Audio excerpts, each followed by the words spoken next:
Good morning, everybody, and happy Motivation Monday. I hope everybody had a great weekend. It's Trainer Dan back here. I was in actually Chicago last week and working with a center, just getting them up and running on a few things. So I had Tammy step in, and I saw she went over getting some back to the basic information, which was really great. I thought today everybody can always use a little work in. Communication skills. So we'll start with a really good Jim Rohn quote here. If you just communicate, you can get by. But if you communicate skillfully, you can work miracles. And I think that's absolutely true when it comes here to sales. The whole concept of communication, that is kind of what we're doing. We are trying to communicate and figure out what their problem is and communicate the solution to them. Communication skills are huge, especially or if you're doing over the phone. Over the phone, there's a little different tweaked communication skills. So I thought we'd go over just a few quick hits, actually 5 quick hits today about effective communication skills and things that everybody can do to make them work. So happy Motivation Monday here. For those of you that have not been on a call before, we start with the tip of the week, so just something that's going on. We'll actually review last week's. We'll go over some quick trends. We'll say some sales kudos. And then in the very, very end here, we'll go over the sales technique. It should take probably, honestly, about 15 to 20 minutes total. So to start out with the tip of last week is about the really great opportunity we have here for you with the Medicare insurance there with Renaissance Life and Health. If those are one of the things that you have not done, you haven't started doing the Medicare, make sure to take a look at that. There's quite a bit in there. There's a lot of the AHCP certification for contracting. The commissions on these are extremely compatible. They're very great. There is a 12-month advance option. You can do really great bundle sales. There's a lot of different plan options that we've contracted for you through Renaissance Life. But the biggest thing is that you do have to have your AHCP. If you have any questions on that, contact our agency services. That is what we're here to do. We're here to help you figure out the best way to make money and the way to be most effective. The tip of this week, you saw an email go out earlier about NHIC, and since that is what we sell just the most of, it seems like, I want to make sure that we go through and let you know about some quick product changes. Now, these product changes, first off, are going to be happening on August 1st, so they're not there yet, but on August 1st, so next Monday, I believe, your writing link is going to be, you don't need a new writing link, everything is going to be fine, but you'll see a little bit of an update there.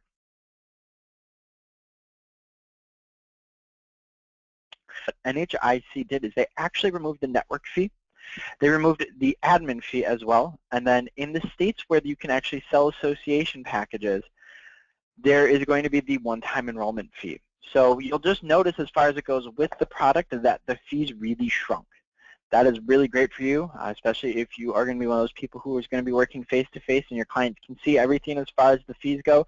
The fees here look a lot less. There'll be some rate adjustments as well on August 1st, as well as the association platform that NHIC uses is going to have a lot of updates going on. So you'll notice as far as it goes with the association that there's going to be a few new benefit changes in that you can pick a different level. With those, there'll be some roadside assistance changes. There'll be a slight change to who they can use to call the doctor as well. So just a few changes with the short-term medical. Keep you on your toes there. You'll notice a huge, as far as it goes with the network and the admin, and then the states that you sell the association plan into, which you'll notice on your writing link that there'll be 2 separate areas. One of them will have a list of states at the bottom saying, hey, you can sell the association plan here. One of them will have a list of about 12 states where you can't. The association states, which ones are and which ones aren't association states right now are in the back of your E123 in the upper right-hand corner, back office there. So feel free to take a look at that. Also with the Trio Med, which we sell more Trio Med than anything currently.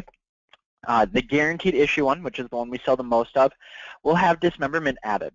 So it will be an ADND as far as that goes. For the AME portion of the Trio Med, we are removing the $2,000 deductible for the uninsured. So before it was, if you don't have insurance and you have an AME issue, it doesn't matter if you're insured or uninsured, is going to be $250. And also, it's going to increase the payout on the accidental death and dismemberment to 100% for the spouse, so primary and spouse are 150% for child. There will be a little slight rate increase as well that you will see on August 1st, so don't be too shocked by that. It's nothing super jarring. So TrioMed, really just adding this dismemberment and making the accident medical expense on the TrioMed better for your client. So these are some pretty good product changes. If you do have any questions about those, feel free to reach out if they're not making sense when you see them on August 1st to training@ahcpsales.com, and I can give you a call out and we can kind of figure out those things together. So kind of go through some trends of the week. Nothing too jarring, honestly, as far as it goes. We have some pretty good sales. The sales went up just in general, as far as it goes with the major medical policies, but nothing too big, literally just a few policies, which is kind of shocking because this time of year is usually when the major medical hits the biggest slump. As far as it goes too, with these short-term medical sales, we are just consistently growing with those. And with NHIC being our top carrier and those great changes that are coming out on August 1st, I have a feeling that our short-term sales are going to grow. So short-term is going to kind of be our bread and butter as of right now. As far as it goes to accident plans, really for General Agent Center, we are selling a ton of those, as well as we've been doing some pretty good growth there for the time insurance company, or what we used to be called Assurant. We have a lot of their accident policies being sold. Same with the critical illness policies. As far as it goes with the critical illness, so the TrioMed, it by far outsells any product that we are selling here. It seems like the TrioMed is the consistent one that we're doing. So as far as it goes, it's almost all. Usually during the summer we hit kind of a slump, but we are not right now. We are just hitting those sales growth. So that is really good to see, agents. I love it. So kind of our kudos for the week, what we're going to do, we have a few people who are just knocking it out of the park that I want to say big kudos to. Brian Jarvitz, he absolutely just murdered it this week. He, just one of the top that we could absolutely do. So really big kudos to you. Jacob Gordon, those are the people who have just been knocking it out of the park as far as it goes. Those are the people killing the ancillary. As far as it goes with major medical, Christopher Helgerson, he is the one who's just the top dog right there for major medical. So you guys, kudos to all of you. You did pretty great, and I want to just say, keep up the great work, and if you need anything, let us know. So as I told you, these weeks are pretty quick and they are pretty packed, so what I want to do is talk about effective communication skills training, sales management for over 15 years. Don't judge, or you can judge. I really don't care. So communication skills have been extremely important. At every company I've ever attended, I've had a top sales team, and the reason why is because of communication skills. I have a unique background as far as it goes. Actually, I also have a musical background, so for communication skills, I can kind of tell the small things with people, and with that, I've been able to help people increase just they're saying and making sure that they're doing the correct emphasis. So I thought I'd just give you 5 quick hints today to talk about the communication skills, and then we will just, get ready to sell our butts off this week. And the first thing that I want to talk about as far as communication skills goes, listening. That's right, everybody thinks communication skills are talking. No, communication skills are everything all around, so it's going to be your talking, your listening, and then your actual body language as well. And yes, body language does matter if you are on the phone. I can tell you, I can hear when they're on the phone. You can tell when someone's not smiling on the phone. So we'll go through a few of those quick things. So the first biggest thing for effective communication skills is listening. Honestly, what it's going to do is it's going to help you close higher with fewer words. The first thing is really listen for the changes in the prospect's tone. People have the ability to mask their face better. They have the ability to mask the way they're sitting better. But as far as it goes with your tone, you can almost always tell when something is. What I mean by that is if they're talking to you and at the very end their tone goes up, that means that there's something that they might slightly be confused by. Also listen if there is a pace change when they're talking to you.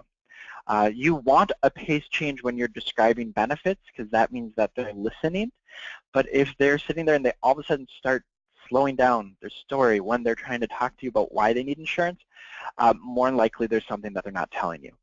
People slowing down stories because they're going to try to figure out a way for them to tell you something without incriminating themselves. And let's be honest, with health insurance, we have a guaranteed issue short term. If it's a major medical, guaranteed issue. We have a guaranteed issue TrioMed. We want to know what their issues are. So the biggest thing is you want to be listening for any changes in their prospect's tone. Changes, and by tone I also mean changes in their pace. Buzzwords of resistance. So people are sitting there and they keep giving you specific words over and over and over that are going to have negative association interested. You want to stop and figure out why. The biggest thing with listening is if there's a place where you are starting to get negative resistance and you can hear that, that's the area where you want to stop and invest all your time into. That's not the area where you can be like, oh no, there's resistance, let's just run by everything. No, that's not how it works.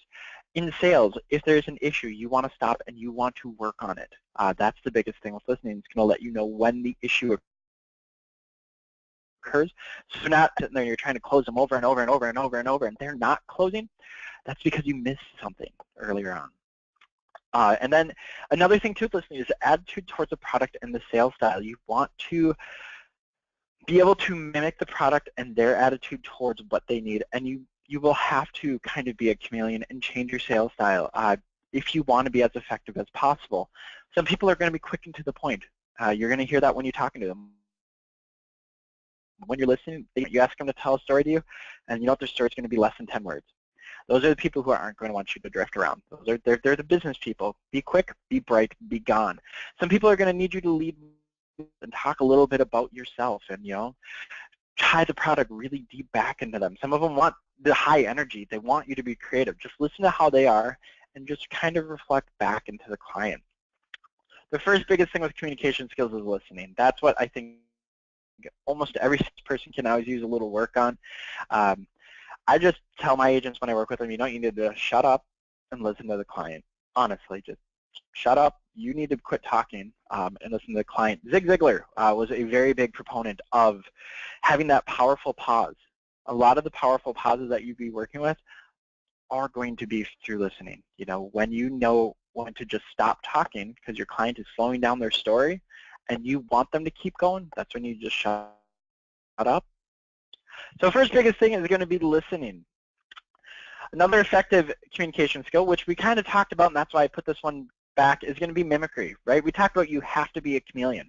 You need to match the prospect's tone. I can't tell you how many times this mimicry has actually gotten me referrals. Quick story for you. I had a client who I was working with who she had a lot of energy. She had a lot of little fun catchphrases she'd like to use, and the one that we came up with together, honestly, in a 20 phone call was, "It's on like Donkey Kong." So the whole thing was, "It's on like Donkey Kong," and that was her verbiage, and you know everything was kind of not proper. So I had to make sure to talk, when I was talking and dealing with her, that it wasn't something proper. As interesting as it was, she actually didn't close on the first call. So what I did is I did my little thing. I actually printed out a picture of Donkey Kong, mailed it to her. She loved it. I matched her tone. I matched her energy. I matched her creativeness. I wound up getting a couple dozen referrals off of this lady. She wound up obviously buying later and loving it. Her energy. I matched her verbiage. I didn't go and walk in trying to explain things. Keep in mind, too, with matching verbiage, these are people who don't have a ton of experience in insurance. You are the licensed agent. You are the one who sits here and you know everything. If I ever hear somebody try to talk coinsurance and using that word actually with a client, just hang up the phone. You're done. There's no point. You've overcomplicated the situation. You know, coinsurance, you can say, hey, we're going to start product. Attitude, so are they laid back? Are they stoic? Are they business? Are they sophisticated? You know, it's one of those things that you need to be able to keep up with.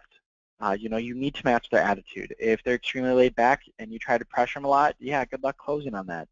If they're very business-like and you walk in just completely relaxed and you are a little slow, no point. You are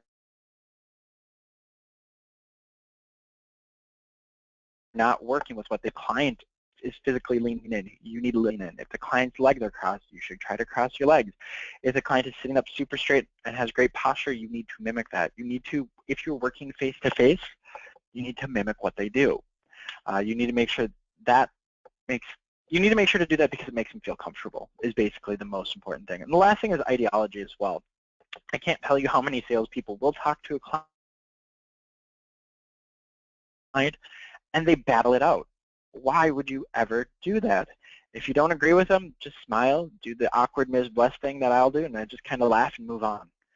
You know, you're not going to change anybody's religion. You're not going to change their politics. You know, there's no point. There's no room for that in sales. It's like friends. You never bring up politics or religion in sales. You never bring up politics and religion as well. So listen, mimicry is another one. Positive association. So what this means is that people need to associate you with being something positive and helpful. They are coming to you with a problem. You need to be the solution. The solution is the positive side. So people are going to be drawn to positive people. No one wants to work with a negative Nelly, especially in sales, saying, hey, you know what, I have all these issues. I want you to fix them. Oh, those issues are horrible. You know, they're something that can be really hard to do. People don't want to hear that. They want to hear, oh, you know what, I completely understand your issues. Here's going to be a great fix. People, you will get the most referrals if you are positive. A lot of salespeople, you know, when they start getting beat down, they let their beat down go. You know what? The old concept of the best thing about the no is that is one step closer to having a yes. You know, so keep that in mind. You have to have a positive association. People want to work with positive people. They want their friends to work with positive people. One of the things that I absolutely killed referrals with is because people also feel safer. They don't feel safe working with somebody who's negative. They feel safe working with someone who's going to be positive. You really need to watch your negative words and negative phrases. Whatever's going on outside, be it huge changes going on in the, you know, what's going on with healthcare, huge changes that are going to be going on in your life. Whatever's going on, you need to keep out your negative words and your negative phrases. You want to stay positive. You want to listen. You want to mimic what they do, but you know what? You want it first off, and then second off, it's going to help you get more people to work with. Another extremely important one is KISS. I think we've all heard this before. It's keep it simple, and the extra S is stupid. So when you're sitting there and you make the mistake, in my head I'm like, oh, KISS, keep it simple, stupid. So keep it simple. Never, we talked about this, never use insurance lingo. Absolutely never, ever, ever use insurance lingo. Unless your client can use it first, don't lead with it. A lot of the insurance lingo clients are going to know will be deductible and copay. So if you start trying to talk about, you know, max out of pocket or, you know, any like durable medical equipment, you need to just stop and make sure you're keeping it simple. That's why one of the things that I've been talking about a lot, and I'm actually here in Palm Springs currently working with a guy who does leadership training and keep it simple, especially in the insurance world. And we talk about using a large example, right? But using numbers that people can work with, right? You need to tell your client what their out-of-pocket max is. They're going to retain the policy if they know what's going on. So if you start out and you do the little shock, hey, you get in a $100,000 accident, you know, but you're going to be breaking it down. So you're saying, hey, here's a nice even number, but you're keeping it simple to break it down. What you're doing is when you're talking to people and you're tying their stories back into, but you need to keep it simple about how the plan is going to work. And you need to keep it relatable as well. If you're not keeping it relatable, if you're not keeping it about them, if you're keeping it about you, they don't care. They absolutely don't care. You need to keep it relatable. And the biggest thing, too, that I find is have your client repeat it back so they know that they understand. If you want to keep something simple and you are talking about a complex, something a little more complex, like an ancillary product, you are adding on a trio, repeat it back how it's going to help them. So you're keeping it positive. Hey, how's it going to help you? You know, you've listened because obviously you've listened to what their problem is, and you've hopefully by now mimicked what their own personality type is. And the last one I think is extremely important for people to deal with is going to be learning how to use with communication skills open versus closed-ended questions. When you are asking open-ended questions, it's when you want them to talk. So it's how did this work? The concept behind closed-ended questions are when you want to just get a quick yes or no answer. Usually you want yeses because it's sales. We want to keep things positive. We want people to keep working. So closed-ended are going to be short questions. You know, can you see how this is going to work for you? The only real answer there is going to be a yes. Open is when you want them to talk. These are going to be extremely powerful because, you know, at some point is you're going through your products, and as you're going through, you don't want your to have a really good product that's going to help them a lot. So that's when you want to start using closed-ended questions. You want them to start getting yeses. But with open-ended questions, that's what you want to start doing in the beginning of any relationship with a client, or even in your personal life if you want to take it that way. I'll tell you, I'm an absolute beast when it comes to open-ended questions. Closed-ended questions, people also are things that they're commonly referred to in the sales industry as a trial close. So, you know, you're closing your testing the water. Open-ended questions, you want to use those in the beginning. You want to use them when you want the client to tell a story. That's kind of more of the hows, the whys, where the closed-ended questions are going to just be yes or no's. So you use those when you're trying to keep your client's conversation short but still positive, and to move to the end to the close. So I told you we would keep these quick, we'd keep them bright, just like those emails that you get here from AHCP, where you try everything quick and to the point for you. Let you know about the product changes that are coming up with NHIC, that we are still doing really great in sales, and we hit 5 quick communication points here. If you have any questions about the product changes, you want to talk more about how to improve your communication skills, please email training@ahcpsales.com. And you can say, hey, Trainer Dan, this is what I want to know. The emails do go directly to my phone, so if you have anything super jarring, let me know. If you have a question, guaranteed somebody out there does have about 100 more. And you know what, I really want to just positive quote here. And it's going to talk about kind of the mimicry, kind of, you know, making it relatable and keeping it positive. Make the customer the hero of your story. That is the most important thing. Make it relatable to your customer. Make them want to talk to you. And I want to thank everybody. You know, hope you have a great Monday. I hope this got you up and going. Let you think of a few new things. Honestly, if you took one thing away, this 20 minutes is absolutely worth your time. And you know what? Have a great Monday, and reach out if you need anything.